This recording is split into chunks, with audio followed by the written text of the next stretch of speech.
Hi guys, my name is Monique Raynaud-loughead, and today I'm going to be highlighting some of the key features that I think really stand out and make the Johnson & Johnson's proactive crisis communication plan work so well. So basically what I'm going to be talking about is split up into three sections. The first, I'm going to be discussing the importance of communication before, during, and after a crisis. The second section that we're going to be discussing is going to be I'm going to basically go over this technique called bridging for you. And then the third section is going to be me explaining or showing you our holding statement and explaining kind of what that is. So let's now go over section one. So the importance of communication before, during, and after a crisis. For one, communication allows businesses and organizations to build their reputation for long-term benefits, essentially building their value over time. So by having a consistent message, it really helps with their overall brand, if that makes sense.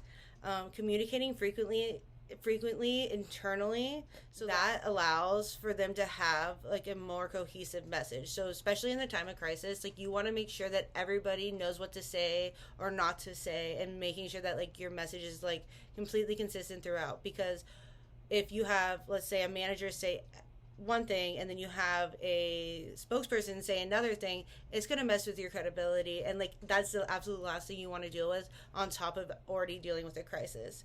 So communication in that aspect is super essential.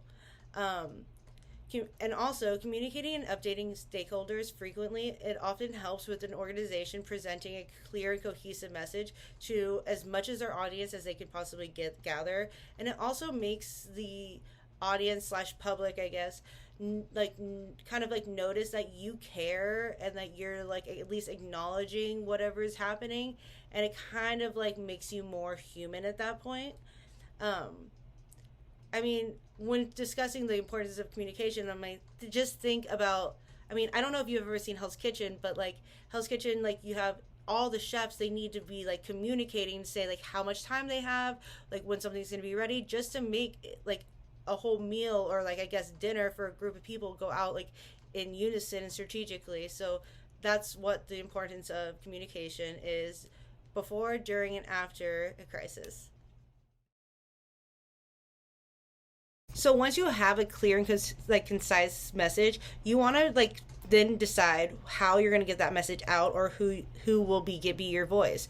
So that involves choosing your spokesperson, and that will be the person relaying any messages to the media on your behalf.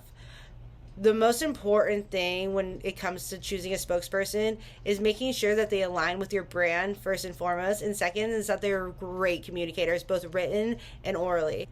Arguably, the most important aspect of a spokesperson is making sure that they're properly media trained. And one of the most common techniques used in media training is this technique called bridging. So what bridging is, it basically gives you the power to be asked a question that you might not necessarily have been prepared to answer, and you kind of deflect it and you bridge it over into your own speaking points. So let's say that in an interview I'm asked whether or not I believe that Johnson & Johnson's new vaccine for COVID is dangerous or healthy. In doing so, by using the bridging technique, I would first acknowledge the fact that that question had been asked by either repeating it or just summarizing it. So having let's say that I did that, I would then go on to using a bridging statement. In this case, I think it would be something along the lines of, I would like to draw our focus on the fact that was a very small majority of the human population, and our vaccine is doing better good than it is harm, and is very unlikely for you to have a bad reaction as these people have. And I think that, and then you turn it around and use that as kind of your talking points, your different talking points, and you talk about let's say, I think what's really important here is to focus on the fact that we all need to get vaccinated so we can go back to our old way of life. Don't you miss the times where we could go to the grocery store without wearing a face mask, when we could tell what somebody's facial expressions were, or how they were vibing with us based off their facial expressions, without this mask just blocking it all. See, you take I guess the topic of the question, but use it to your own speaking points. That's the bridging technique. Let's use one more example just to make sure that we fully understand the whole bridging technique. So let's say I'm asked, why did you turn in your SCC 420 final exam in late, past the deadline? I would, in response of this, using the bridging technique, I would first acknowledge the question by saying, yes, you're right, I did turn in my SCC 420 final in late, using a bridging statement such as, however, I think it's more important to look at the fact that I am clearly providing you with some quality footage of me articulating what I actually learned in this class.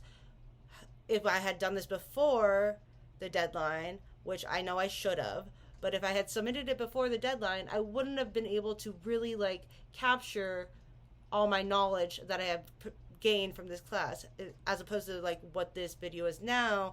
You probably would have got something that was very half done, or the energy and it put into it wasn't nearly as much as could have been put into it. You see what I mean? Like, I took the question and I used it to kind of hit on my like speaking points. Typically when a crisis occurs, an organization or business is expected to respond within the hour. So, but when you respond, you also have to make sure that what you're saying is actually correct. The best way about going about like that kind of scenario is to produce a simple and generic statement that will help reassure your various stakeholders that you are aware and are addressing the issue, while also buying you time to fully brief the situation.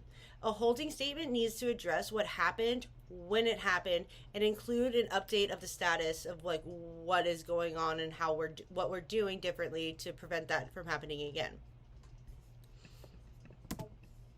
And just to briefly recap, so we went over the importance of communicating before, during, and after a crisis. We talked about the bridging technique, and we also discussed the holding statement. And that about wraps it all up for me. I hope you enjoyed this presentation. Have a great summer.